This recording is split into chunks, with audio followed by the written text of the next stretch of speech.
we're back. So, after clearing level 1, we're just going to do some more shopping. We have over 200. Oh, if only I could block that. Maybe there's an item in the game that will allow us to block the fireballs from the Zora. Alright, so now I have 252 rupees, so I can buy the most expensive items in the game, no problem. Alright, and now we have our third heart container. With this, we are in pretty good shape. Pretty good shape. Now this is where you can obtain one of the couple places where you can obtain the shield for cheaper. This shield will allow us to block Zora fireballs. Alright. So we're just going to make our way back to toward the entrance or the beginning of the game area. Alright. Bring up the bombs real quick.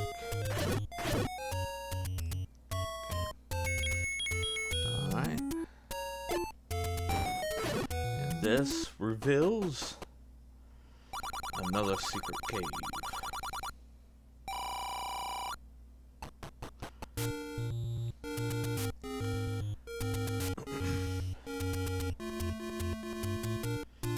So here is another lottery game, and okay, again, take my winnings and I'm gonna walk away. That hasn't happened in a very long time where I've walked in and won like twice. Usually I'll either lose 10 rupees or I'll gain 20. You know, I very rarely hit the 50. Alright. So I just need a couple more rupees and I can buy the ring, which is what I'm looking to buy. So it's actually a very optional item. I don't need it to really complete the game, but this game is considered pretty hard by a large part of the community for some reason. I think the only game that's considered harder is two games are considered harder. You have the Oracle of Seasons, Oracle of Ages, and then the hardest is Legend of Zelda 2, The Adventure of Link. And of them, the only one that I really die in is The Adventure of Link. In fact, when it comes to Oracle Ages and Seasons, I don't think I've ever seen the game over screen. But I have seen the game over screen in here dozens of times because I played this when I was a child. Alright, so level 3. We come to level 3 instead of level 2 because level 3 offers us so much value. The item that we get in here is needed, and we don't have to come back to this part of the map for a long while, so it's just great value. It's a great spot to be in right now, and then when we come back, we're coming back in a different route. Right, so these are Dark Knights, and we have to defeat all of these to open up the door. And they are a pain in the butt. I don't like them.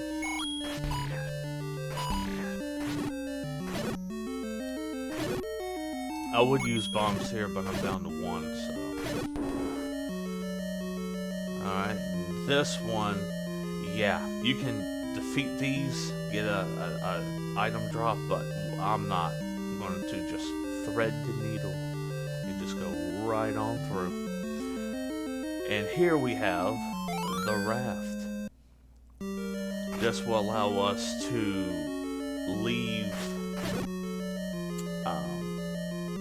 from docks and travel across the islands. it's only used a few times in the game, but each use is pretty good. Alright. And because I'm low on bombs, I'm going to take care of these keys. There we go. Now we're pretty stocked up on bombs, ready to roll. Alright.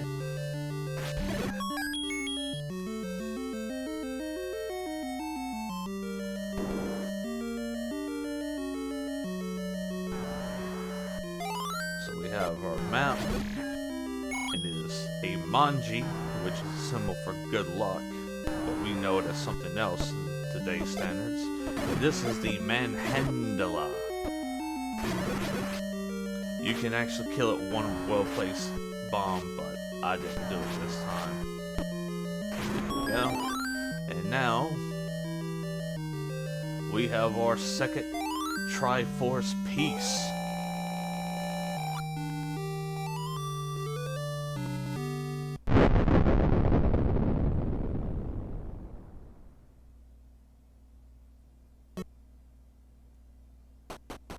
Alright. Now we're just going to do some more item collection, and then we're going to go to our next dungeon real quick. Like I said, this game doesn't take too awfully long to beat. So, speaking a little bit more on the lore, there's only two known Triforces at this time, the Triforce of Courage and the Triforce of Power. Ganon, of course, has the Triforce of Power, while the Triforce that we're collecting is Zelda's Triforce of Wisdom. And Zelda 2, that's when the third piece of the Triforce of Courage, is discovered. I don't think I'll bring back up the Hyrule, this Historica and the Encyclopedia and whatnot. I do not think that it's explained why the Triforce of Courage is absent in this game. It just is. Alright, so now we're back up here, and we're going to pick up the bait. This is used one time during the game, in a later dungeon. Alright, so the some things to note is that the Zoras in this game are bad, and in some games they're bad, and some games they're good. This version of the Zora is known as the River Zora, and they are bad due to the corruption of the land. Alright, so now we're level 4.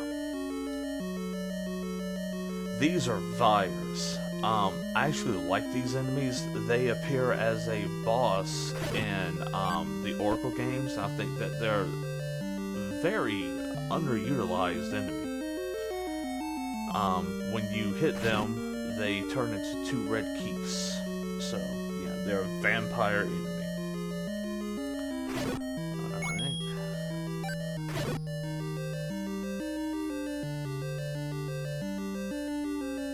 Just making our way through here. I know the layout, so I don't necessarily need to use the candle.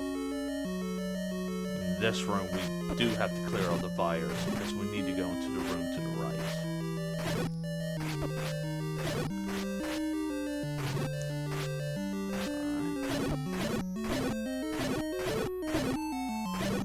Let's see.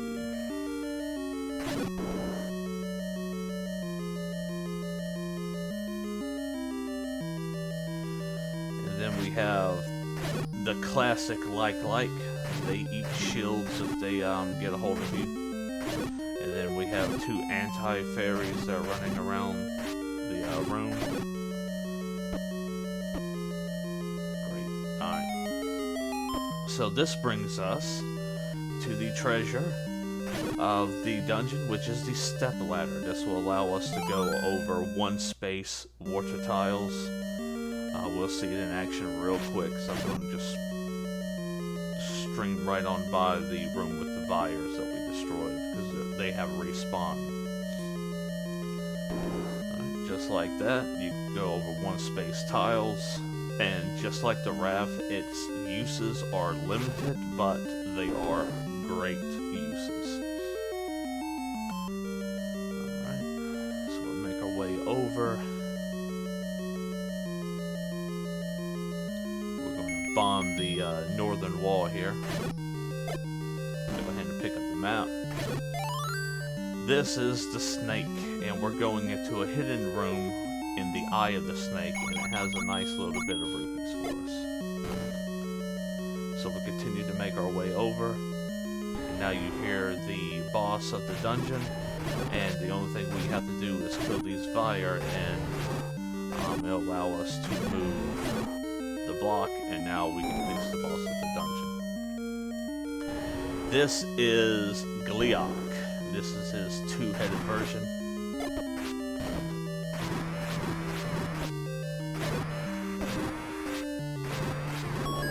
Yeah, just well on it with the ring and a few hearts. You will beat it before it beats you. So that's it for this episode. Tune in next time as we go deeper into Hyrule.